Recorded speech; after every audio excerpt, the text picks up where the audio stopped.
വിശുദ്ധരുടെ വിശുദ്ധൻ എന്ന നാമത്തിന് എല്ലാവിധത്തിലും അർഹനായിട്ടുള്ള വിശുദ്ധ യൗസേപ്പ് പിതാവിന്റെ മരണവാർഷികമാണ് ഇന്ന് നാം ആഘോഷിക്കുന്നത്. എത്രാമത്തെ വാർഷികമാണെന്നോ ജനനം മരണം ഇവ എന്ന് നടന്നു എന്നോ ബാല്യകൗമാരങ്ങളെ സംബന്ധിച്ചോ നമുക്ക് ചരിത്രരേഖകളൊന്നുമില്ല. എങ്കിലും ഒന്ന് നമുക്കറിയാം, ഔസേപ്പ് ഒരു യുവാവായിരിക്കുമ്പോൾ ജീവിച്ചിരുന്ന സമൂഹം ഔസേപ്പിന് ഒരു ഇരട്ടപ്പേരാണ് നൽകിയത്. ആ ഇരട്ടപ്പേര് നീതിമാൻ എന്നായിരുന്നു. ഇരട്ടപ്പേരുകൾ നമുക്കറിയാം, പലപ്പോഴും കളിയാക്കാൻ വേണ്ടിയാണ് സമൂഹത്തിൽ അത് പ്രയോഗിക്കുക. പക്ഷേ ഈ ഇരട്ടപ്പേര് അങ്ങനെയുള്ള ഒരു ഇരട്ടപ്പേരല്ലായിരുന്നു. സ്ഥായിയായ രീതിയിൽ ആ വ്യക്തിയെ സമൂഹം അംഗീകരിക്കുന്നതിന്റെ ഒരു മാനദണ്ഡമെന്ന രീതിയിലാണ് ഔസേപ്പിന് നീതിമാൻ എന്ന ഇരട്ടപ്പേര് ചാർത്തപ്പെട്ടത്.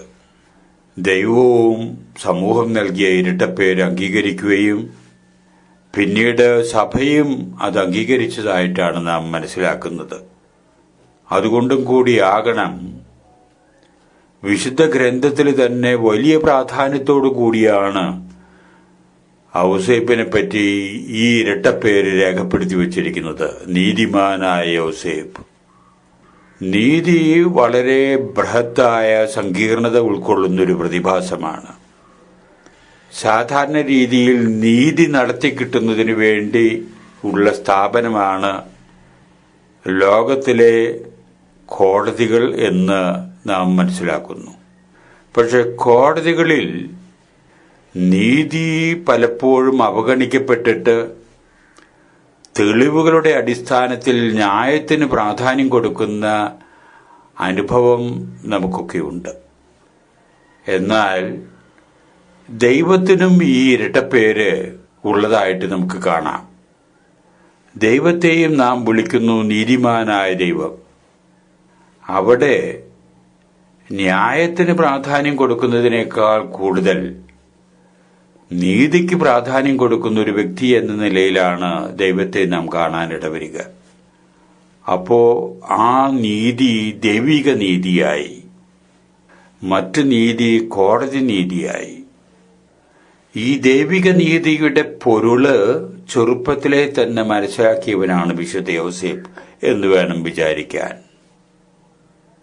അതുകൊണ്ടാണ് ഔസേപ്പിന് ഈ ഇരട്ടപ്പേര് ഒരു അലങ്കാരമായി തീർന്നത്, വ്യക്തിത്വത്തിന്റെ തന്നെ ഭാഗമായി തീർന്നത്. ഈ നീതി നിർവഹണം ഔസേപ്പ് ജീവിതത്തിലൂടെ പ്രാവർത്തികമാക്കിയപ്പോ സമൂഹത്തിൽ വേറിട്ട ഒരു ജീവിത ശൈലിക്ക് രൂപം കൊടുക്കാനിട വന്നു. സമൂഹത്തിൽ ഇന്ന് നാം കാണുന്ന വിജയത്തിന്റെ മാനദണ്ഡമെന്ന രീതിയിൽ കാണുന്നത് നിറഞ്ഞ സാന്നിധ്യവും പരന്ന പ്രവർത്തനങ്ങളുമാണ് വിജയത്തിന്റെ മോഡലായിട്ട്, അതിന്റെ മാതൃകയായിട്ട് നാം കാണുക. എന്നാൽ ഔസേപ്പിന്റെ രീതി അതല്ല. മറഞ്ഞ സാന്നിധ്യവും ഒതുങ്ങിയ പ്രവർത്തനവുമാണ് ഔസേപ്പിൽ നാം കാണുക. ഇത് ഒരു വ്യത്യാസപ്പെട്ട ജീവിത ശൈലിയാണ്. അങ്ങനെയും ജീവിതത്തിൽ വിജയിക്കാമെന്ന് തെളിയിച്ചവനാണ് ഔസേപ്പ്.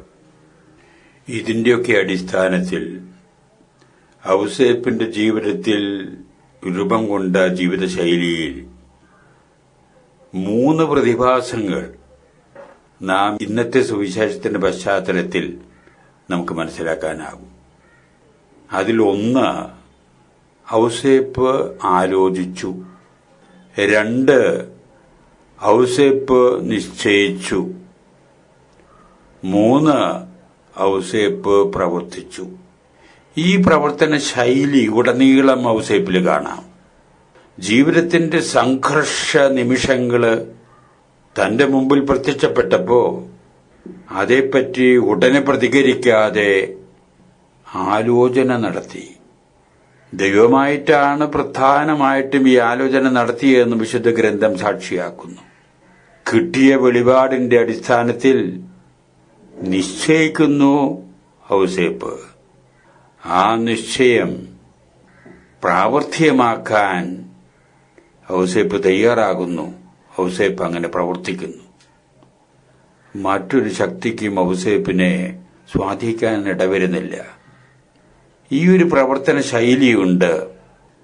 ആലോചന നടത്തിയതിനു ശേഷം, വേണ്ട തീരുമാനങ്ങൾ എടുത്തതിന് ശേഷം അത് പ്രാവർത്തികമാക്കാനുള്ള നല്ല മനസ്സ്, തന്റെ ഇടം കാണിക്കുന്ന ഒരു വ്യക്തി ഔസേപ്പിലെ നമുക്ക് കാണാം.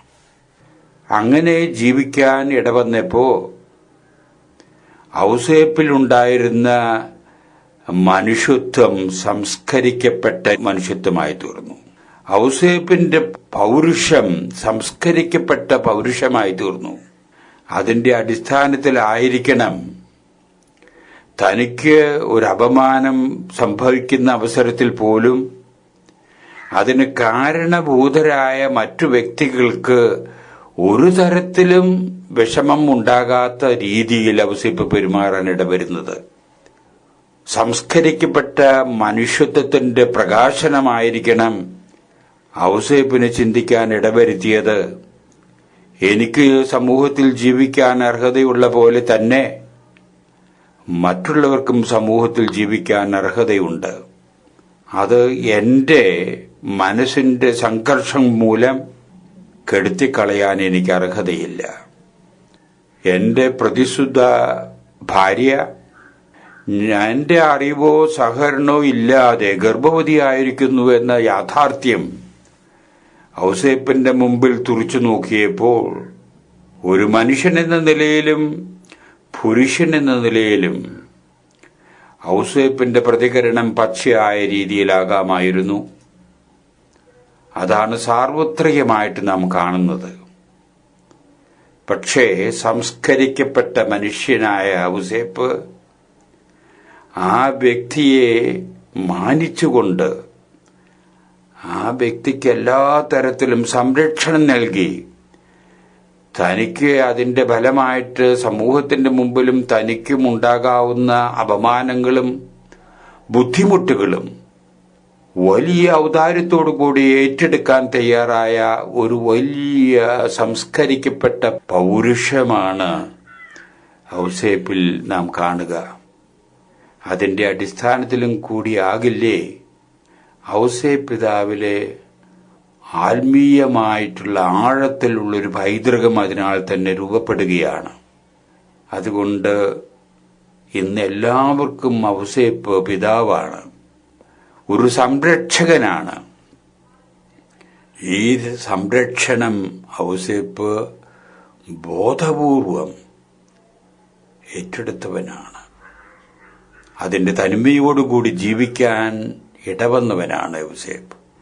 അതുകൊണ്ട് സംസ്കരിക്കപ്പെട്ട മനുഷ്യത്വവും സംസ്കരിക്കപ്പെട്ട പൗരുഷവും അല്പെങ്കിലുമൊക്കെ എന്നിലുണ്ടെങ്കിൽ, അല്പെങ്കിലുമൊക്കെ ഞങ്ങളിലുണ്ടെങ്കിൽ, അല്പെങ്കിലുമൊക്കെ നിങ്ങളിൽ ആരെങ്കിലും ഒക്കെ ഉണ്ടെങ്കിൽ തീർച്ചയായിട്ടും അഭിമാനപുളകമാകും അന്തരംഗം ഈ പിതാവിന്റെ സ്മരണയിൽ എന്ന് നിസ്സംശയം പറയാം. എല്ലാവർക്കും തിരുനാളിന്റെ മംഗളങ്ങൾ, ആശംസകൾ സന്തോഷപൂർവ്വം അഭിമാനപൂർവ്വം നേരുന്നു.